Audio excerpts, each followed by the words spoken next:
Career services definitely saved my life. Without you guys, I probably wouldn't have been in this seat right now. I also probably wouldn't have been as successful as I've been in my career right now. You guys gave someone who had no rubric, you guys gave someone who had no foundational knowledge of how to navigate the corporate world and made him an expert. My name's Chris Hilinski.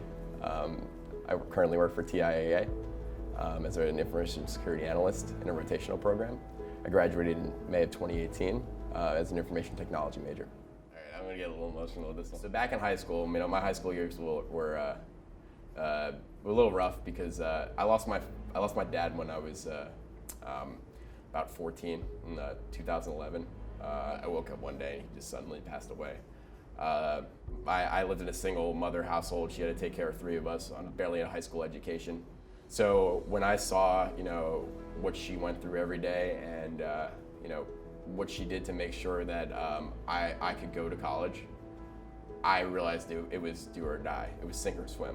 I had to make something of myself to ensure that I would never see anyone go through what she did ever again. I get into Rutgers. I'm the most excited I've ever been in my entire life because this is the #1 school I wanted to go there. And I barely passed my classes in my first semester.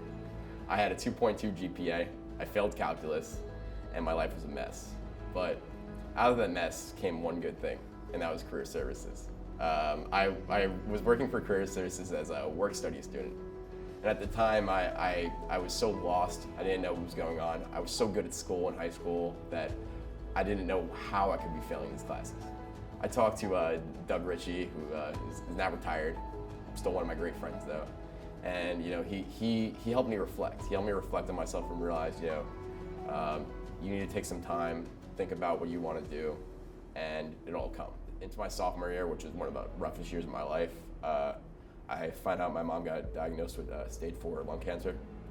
And at the time, I started doing a lot better in school, but that really broke me because, when you see someone who works so hard, had barely a high school education, was now working a great office job, finally could afford a car for herself, can finally afford to, live somewhere on her own, just have her life taken away like that, you feel cheated.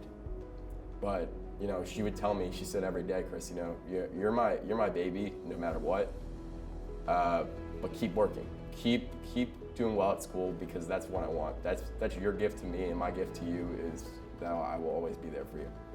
And she always has been. And I didn't give up. I had an internship at the time, she would tell me how proud she was of me every day. I was like, why not do another one? Because I wanted the challenge, and this is great because it wasn't only thinking about the paycheck now. I could now explore my options as thinking about I want a challenge in my life. I want to be able to do this. It wasn't just about survival anymore. It was about learning, and that was the greatest thing about my college journey and my career because I'm still learning every single day,